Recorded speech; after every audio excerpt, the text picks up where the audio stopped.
Oi pessoal, eu sou Noé, estou de volta para dar sequência então ao tema que a gente iniciou, que é a saúde total. Mas antes de iniciar especificamente falando sobre a saúde do corpo, eu gostaria de fazer uma apresentação inicial da origem da vida no nosso planeta e da forma com que o homem acabou surgindo nele. Então, a partir de conhecimento, a partir de pesquisa científica e daquilo que nós acreditamos hoje que tenha sido a origem da nossa espécie.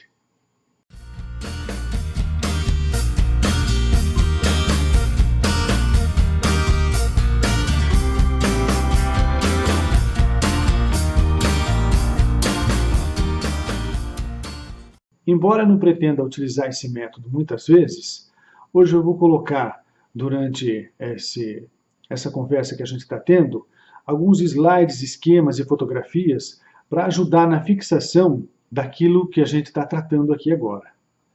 Vamos lá então. Então, o primeiro slide, eu mostro para vocês uma das galáxias que compõem o universo. São incontáveis o número delas. Elas são compostas de bilhões de estrelas. E hoje se acredita que muitas dessas estrelas possuem em suas órbitas planetas. E possivelmente planetas capazes de sustentar a vida, como é o caso do planeta Terra. Na cronologia da formação do nosso universo, acredita-se que há cerca de 13,5 bilhões de anos ocorreu o Big Bang, ou o processo de início de formação do universo, onde começou a contar o tempo e a história da forma com que a gente conhece. Há cerca de 4,5 bilhões de anos atrás, deu início à formação do Sistema Solar e do nosso planeta, o planeta Terra.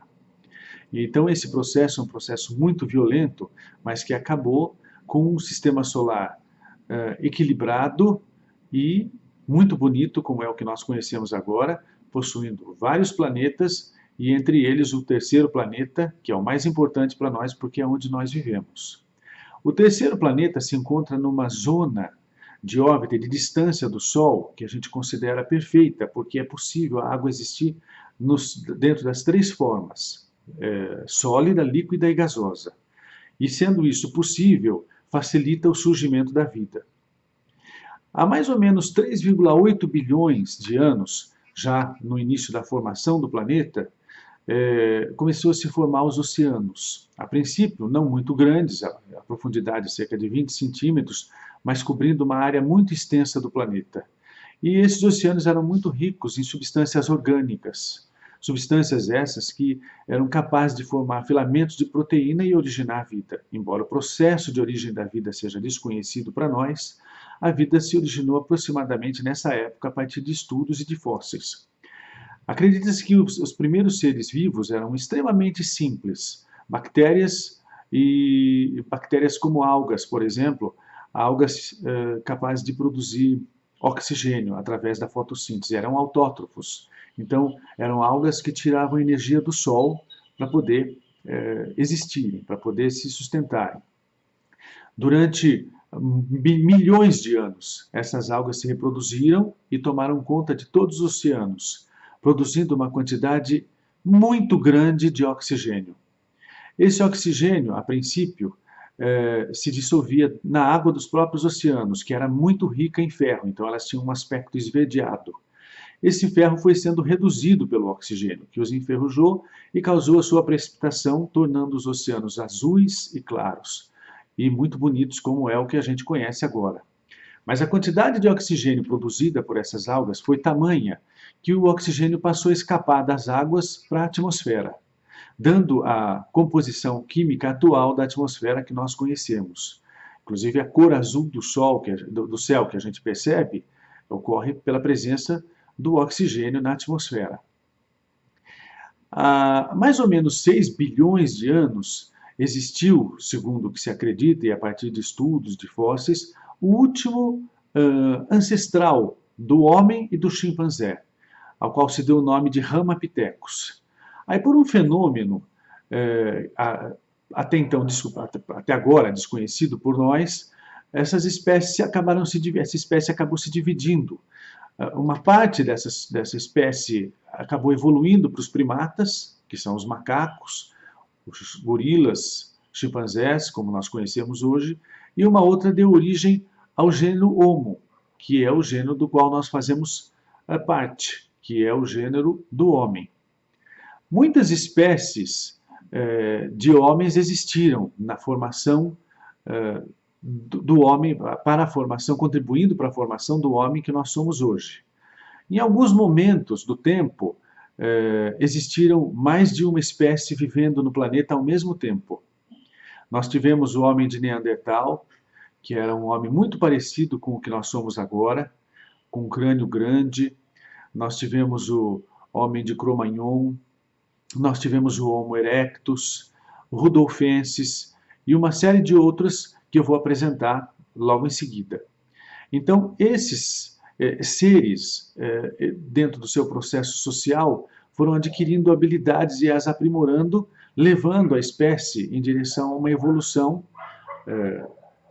mais aprimorada, resultando, então, no aparecimento do Homo sapiens, que é a espécie da qual nós fazemos parte. 2,5 milhões de anos atrás, teve, então, a evolução do gênero Homo na África. Então, o gênero do homem começou a evoluir, e acredita-se que o continente onde isso aconteceu foi na África. 2 milhões de anos, o humano se espalha da África para a Eurásia, e isso causou uma evolução de diferentes espécies humanas. Então, de acordo com o clima em que se encontravam, de acordo com a facilidade de encontrar alimentos, o tipo de geografia, essas espécies foram se desenvolvendo de modo diferente e se diferenciando. 500 mil anos atrás surge então o homem de Neandertal, na Europa e no Oriente Médio. Então esse homem era muito parecido com a gente. Se colocasse um homem de Neandertal entre nós hoje, era difícil fazer a diferenciação de quem é quem, pela semelhança tão grande que tinha conosco. Eram seres sociáveis que cuidavam da sua prole, que tinham família, que caçavam, que viviam agrupados, enfim, eram seres que estavam evoluindo em direção àquilo que hoje a gente considera como sociedade. 300 mil anos, então, atrás, já se sabe que iniciou o uso do fogo por esses homens. Então, o uso do fogo foi uma evolução muito grande, porque a partir daí o homem foi capaz de cozinhar os seus alimentos, foi capaz de modificar um pouco a natureza na qual eles estavam inseridos. E com essas modificações, ficou mais fácil se alimentar. E com isso, foi se tornando cada vez mais aprimorado e delicado o aspecto físico desse homem. Não precisava mais de dentes tão grandes e tão fortes, poderia diminuir o tamanho do seu rosto, da sua mandíbula, diminuir até o peso da cabeça. 200 mil anos atrás surge o Homo sapiens, como a gente conhece hoje, que somos nós. 70 mil anos atrás, aproximadamente, surge então a linguagem ficcional e é o começo da história. Aqui abaixo tem uma pequena bibliografia de onde eu tirei esse último quadro. E quem tiver interesse, é um livro muito interessante a ser lido. Aqui uma figura mostrando o processo evolutivo do ancestral comum ao homem até o Homo sapiens, que é o último deles aqui.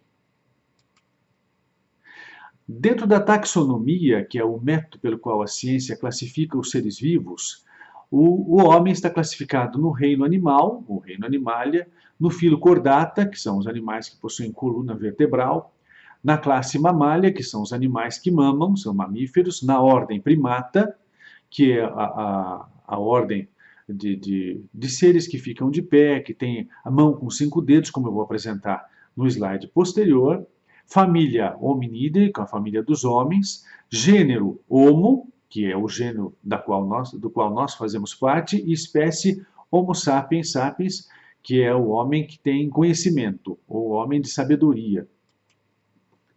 Características dos primatas. Então, são 5 dedos das patas, se diz patas porque até que ele aprendeu a ficar em posição ereta, se sustentando em cima das pernas, os 4 membros se colocavam no chão. Então, quando isso acontece, é dado a esses membros o nome de patas.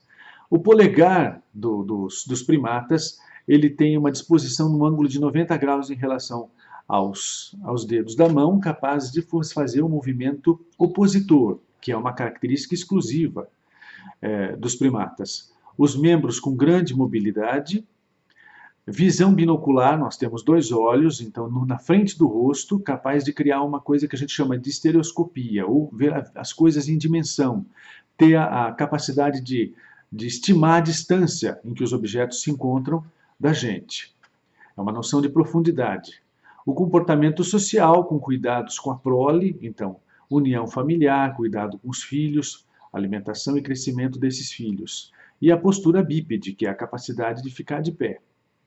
As características dos hominídeos primitivos eles eram bípedes, baixa estatura, crânio pequeno em volume, diferente do que nós somos agora. Na ordem cronológica da evolução do homem, nós temos nos estudos alguns desses homens que se encontraram dentro do processo evolutivo, que está escrito nesse slide. O Homo erectus, que a gente tem aqui, é o quarto que foi anotado nesse slide, foi a espécie Homo que mais viveu no planeta.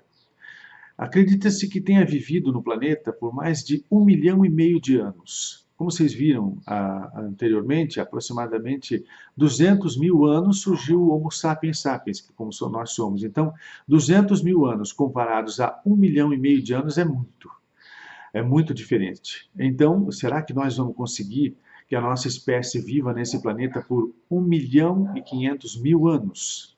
É muito discutível se essa possibilidade é ou não considerada. Essa é a aparência do Homo erectus. Então, ele era muito parecido conosco hoje em dia.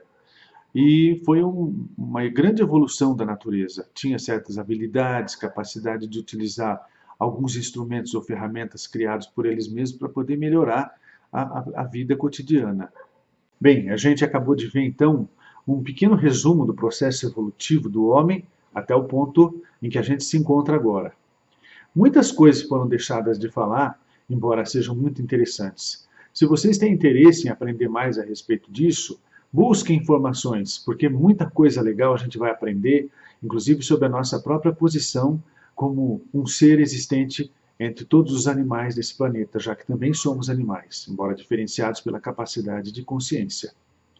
O cérebro, por exemplo, é um processo da evolução que deixa o homem muito intrigado, porque o desenvolvimento do cérebro, o tamanho do cérebro que nós temos em relação a qualquer outro animal, é muito difícil de ser explicado, porque o cérebro gasta muita energia, aproximadamente 20% da energia que o corpo é capaz de produzir através da alimentação e tudo mais. Ao passo que a maioria dos animais gasta no máximo 8% da energia do corpo com os seus cérebros. Então, para isso, a gente fez algumas trocas com a natureza. O nosso cérebro se desenvolveu muito. Ele ficou tão grande a cabeça que se a gente fosse nascer com aprimoramentos como os animais nascem, por exemplo, um potrinho nasce e já é capaz de ficar de pé logo em seguida, ele consegue achar a mãe, reconhecer a mãe e mamar. Já o ser humano não, o ser humano nasce muito, muito mais indefeso, porque tem uma cabeça muito grande, porque se ele fosse nascer a ponto de ser capaz de andar, imagine o tamanho que esse bebê teria que ficar e o tamanho dessa cabeça, não seria capaz de passar na bacia da mãe durante o processo de parto. Então a natureza fez uma troca com a evolução. Então quanto mais evoluído o nosso cérebro, mais indefeso, entre aspas, o bebê no seu nascimento e mais dependente dos seus pais. De qualquer forma, aí temos a nossa espécie, os seres humanos, tão complexos que fica hoje muito difícil abordar a sua consciência de modo pleno. Então, voltando em seguida no próximo vídeo com o tema saúde total, eu vou começar com o corpo físico e vou começar com o funcionamento dos órgãos do sentido.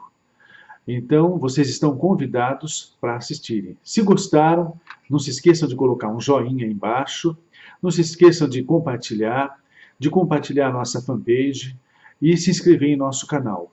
Até o próximo vídeo.